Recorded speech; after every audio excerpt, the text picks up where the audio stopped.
So as soon as I got to Atlanta, everybody telling me, yo, this weekend is 404 day. I'm like, what the fuck is 404 day? So I'm like, man, I'm pulling up. They said, go to Piedmont Park.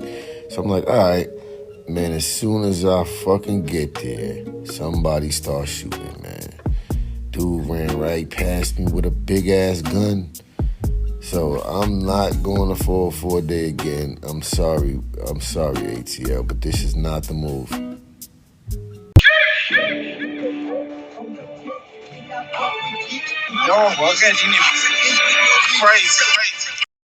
Didn't I tell you guys they have so much of the kids taking the parents taking the kids? Well, let's tell y'all about this story. This happened on Easter, okay? And I said on Easter Day, okay?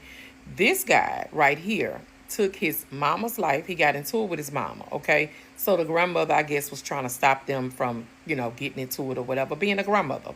He left the house, came back, and pumed his mama, okay? And also pumed the grandmother.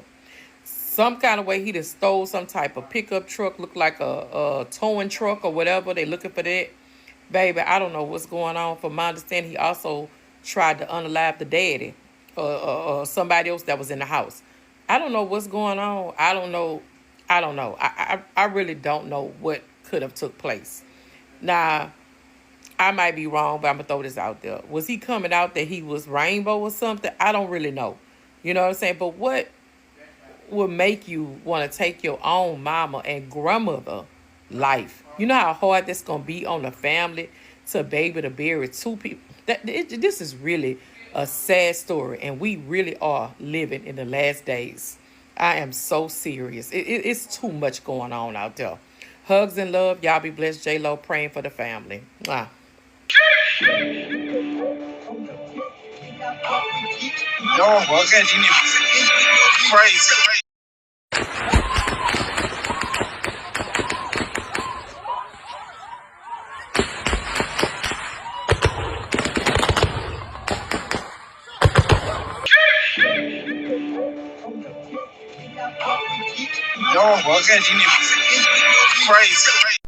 So this is a much more tragic story about Marines, and this is being reported by Fox News about an hour ago.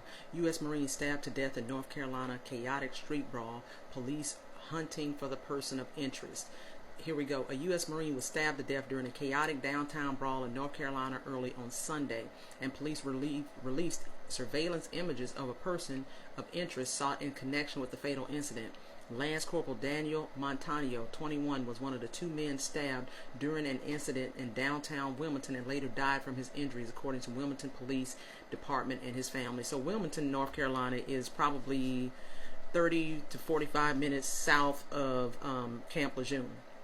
I was considered... If you stay on the East Coast for a long time, you're considered an East Coast Marine. If you stay on the West Coast for a long time, people refer to you as a West Coast Marine. So for a majority of my career, I was an East Coast Marine. I was stationed at Camp Lejeune, North Carolina. And that's also where I did all of my deployments to Iraq and Afghanistan out of North Carolina as well. But yeah, Wilmington is south of that base.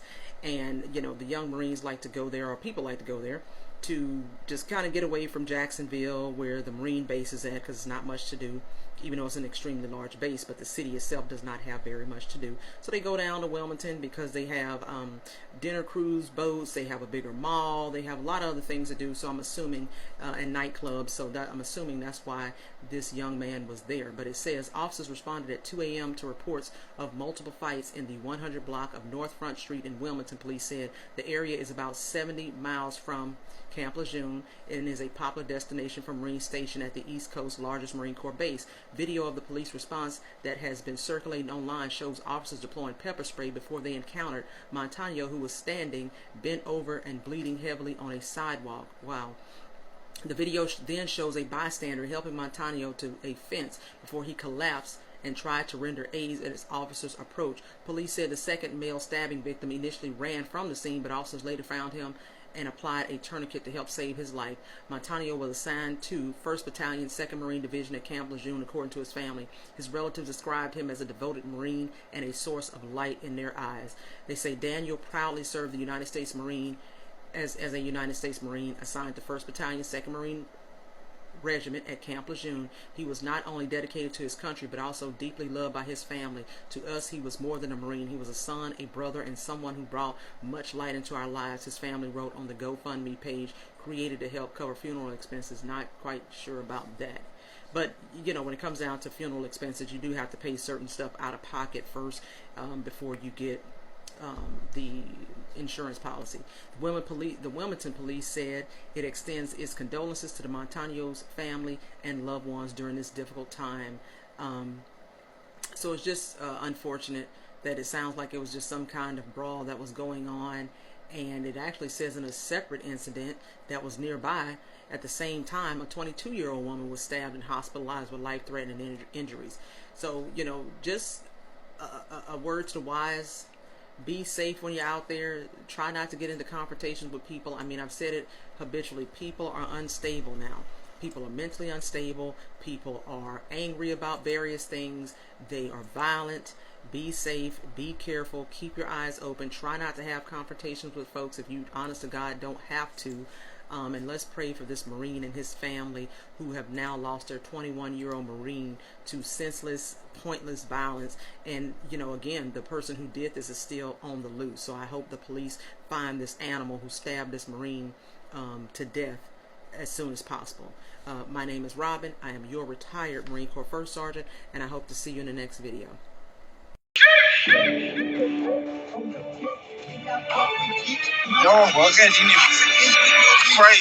A shooting inside Confessions on Kirby Drive.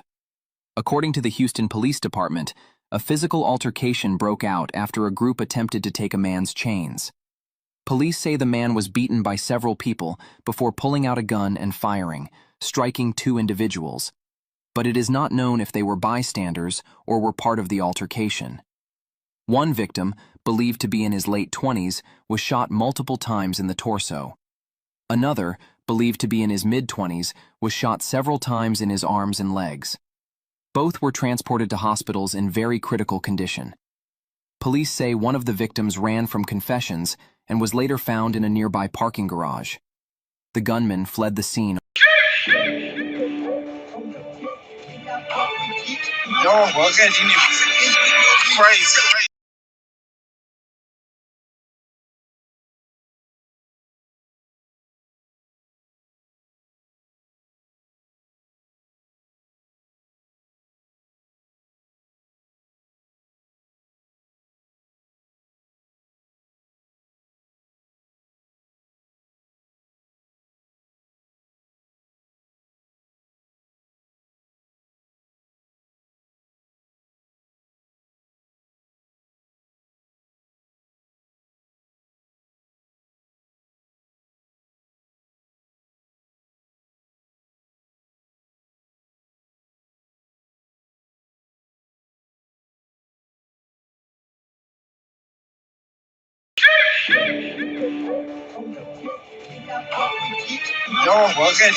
The family that live inside this Talgum Avenue home in Panania were targeted in a shooting attack last night, but this is the 4th time the home has been targeted in as many weeks. Security camera vision shows a gunman get out of a white car just before 11 p.m. and fire a single shot into the home's front window. The house was first targeted by a gunman 3 weeks ago and then again 2 days later, but the gun didn't work and they sped off. Days after that, a car in the driveway of the house next door was set alight, but it's believed that that was a case of mistaken identity. You don't think this is going to happen 4 times in a month between the 3 shootings and the firebombing. Neighbours say that the family that live at the home have been so traumatised by the series of attacks they haven't been home in the last 2 weeks, but they did return home last night around 7 p.m. Then, just 2.5 hours later, they were hit again. Police allege that someone that lives at the address has links to underworld crime. The hunt is now on for the gunman and his getaway driver.